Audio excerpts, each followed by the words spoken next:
پاکستان کے انرجی بحران، ماحولیاتی تبدیلیوں سے رونما ہونے والے مسائل، نقصانات، خدشات اور ان کے حل کے لیے اب تک کون سے جدید منصوبے تشکیل دیے گئے ہیں، یہ تمام معلومات آپ کو اس ویڈیو میں فراہم کی جائیں گی۔ تفصیلات کے لیے مکمل ویڈیو ملاحظہ کیجیے اور نئی ویڈیوز دیکھنے کے لیے پاک ویڈز فار یو چینل سبسکرائب کر کے بیل آئیکن کو دبانا نہیں بھولیے۔ بسم اللہ الرحمن الرحیم۔ السلام علیکم ناظرین اکرام، پاکستان وہ ملک ہے جہاں ترقی کے بے شمار وسائل موجود ہیں۔ زرخیز زمین، دریا، جھیلیں، آبشاریں، چاروں موسم، مختلف علاقوں میں موجود معدنیات، نایاب پتھر، نگینیں، دھاتیں، کوئلہ، گیس اور یہاں تک کہ سونے کے بڑے ذخائر بھی پاکستان میں موجود ہیں۔ ان سب وسائل کے باوجود یہ ملک ترقی میں نہ صرف دنیا بلکہ خطے کے ممالک سے بھی پیچھے چلا گیا ہے۔ اتنے وسائل ہونے کے باوجود بھی آج پاکستان انرجی بحران اور ماحولیاتی خدشات کا شکار ہے۔ بات کی جائے انرجی حصول کے جدید طریقوں کی تو دنیا میں سب سے زیادہ انرجی 7 طریقوں سے حاصل کی جا رہی ہے، جن میں mechanical, chemical, electrical, electro magnetic, thermal, sound اور نیوکلر انرجی شامل ہے، جبکہ پاکستان میں ہائیڈرو، تھرمل، ونڈ، سولر، بایو ماس، ٹائیڈل اور یہاں تک کہ ہمالیہ اور چاگی کے علاقوں میں جیو تھرمل انرجی کے ذرائع بھی موجود ہیں۔ ان سب وسائل کے باوجود آج بھی پاکستان انرجی بحران کا شکار ہے۔ ناظرین اکرام، آج پاکستان میں جن انرجی کے حصول کے منصوبوں کی بنیاد رکھی جا رہی ہے، یہ خوش آئند تو ہیں، لیکن ان منصوبوں کو آج سے کم از کم 20 سال پہلے مکمل ہو چکے ہونا چاہیے تھا، جب تمام تر دنیا کے ممالک نے اپنے وسائل کا صحیح استعمال کیا اور آج وہ ترقی یافتہ ممالک کی فہرست میں ہیں۔ پاکستان کی صرف ریکارڈنگ مائن میں 5.9 بلین ٹن سونے اور کاپر کے ذخائر موجود ہیں، لیکن ابھی تک ہماری حکومتوں کے پاس یہاں سے خام مال نکال کر سونا نکالنے کے وسائل نہیں ہیں، اور ہمیں بیرونی کمپنیوں کے پاس جانا پڑ رہا ہے اور بین الاقوامی عدالتوں میں جا کر صفائیاں بھی دینی پڑ رہی ہیں۔ ریکارڈنگ مائن میں سونے کے ذخائر کے حوالے سے تفصیلی ویڈیو بھی ہمارے چینل پر موجود ہے، جس کا لنک اس ویڈیو کے اختتام پر آپ کو اینڈ سکرین میں مل جائے گا۔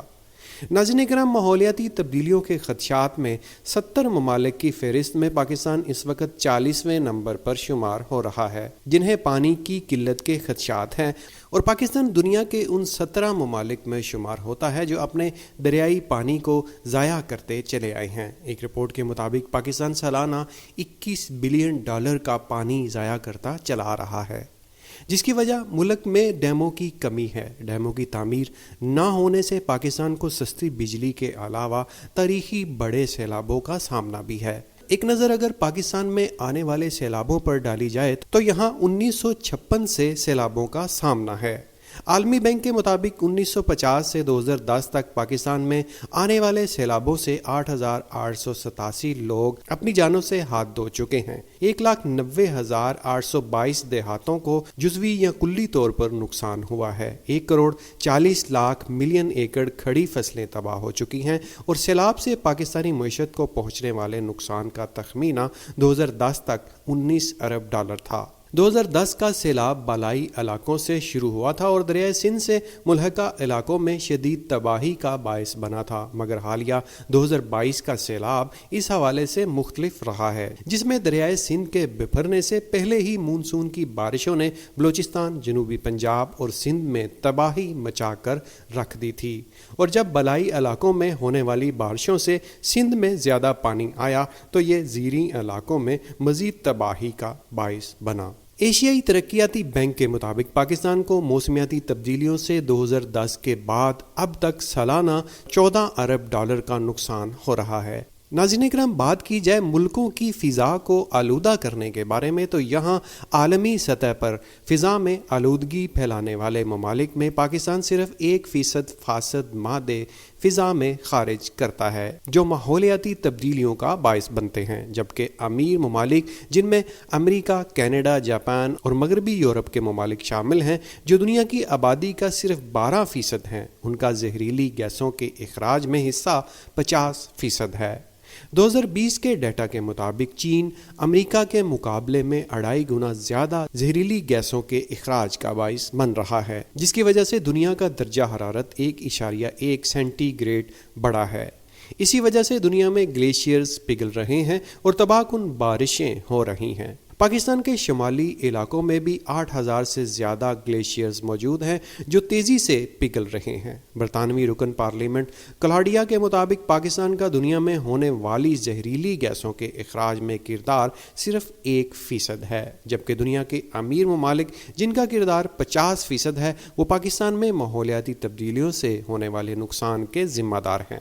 आलमी सतह पर माहौलियाती असरात को कम करने और फासद मादों के अखराज में कमी के लिए बड़े मंसूबे तरतीब दिए गए हैं। ईंधन पर चलने वाले प्लांट पर पाबंदियों और यहाँ तक कि ईंधन पर चलने वाली गाड़ियों को इलेक्ट्रिक गाड़ियों में तब्दीली की 2025 तक हद बंदी की जा चुकी है। नाज़रीन इकराम, पाकिस्तान में सैलाबों की वजह दुनिया का बदलता दर्जा हरारत है। आलमी इदारे कई दहाइयों से पाकिस्तान को इन खदशात की वार्निंग करते चले आए हैं, लेकिन इसके बावजूद गुज़िश्ता हुकूमतों ने इन बड़े खतरात को नज़रअंदाज किया और सियासत करने को तरजीह दी।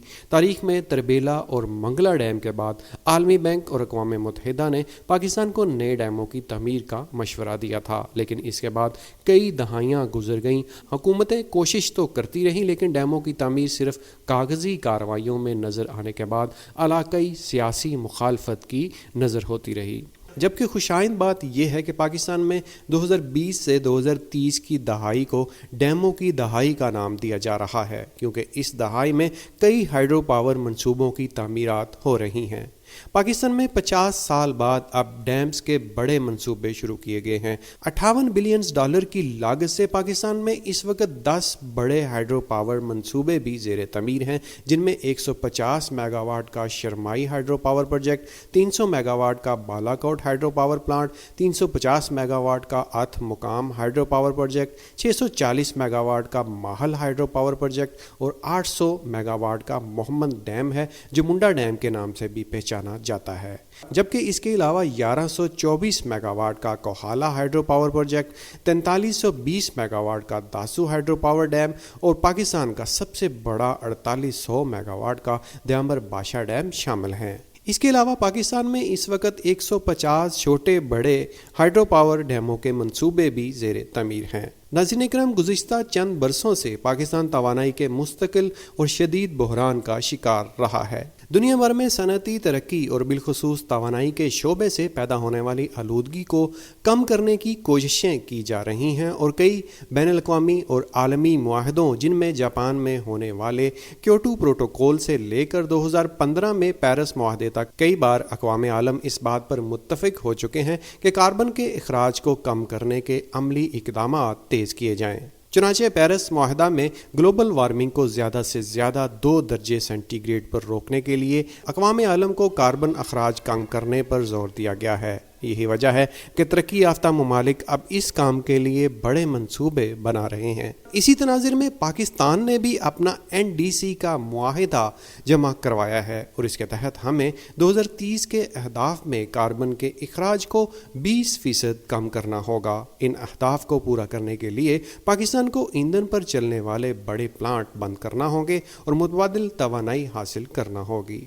हमारे शमाली इलाकों में पनबिजली के लिए जो कुदरती मौके मौजूद हैं वो किसी भी तरक्की पसंद कौम के लिए एक ख्वाब की हैसियत रखते हैं। इसी तरह तवानाई के मुतबादिल ज़राए जैसे हवा और शमसी तवानाई से पाकिस्तान में लाखों मेगावाट बिजली बनाने की गुंजाइश मौजूद है।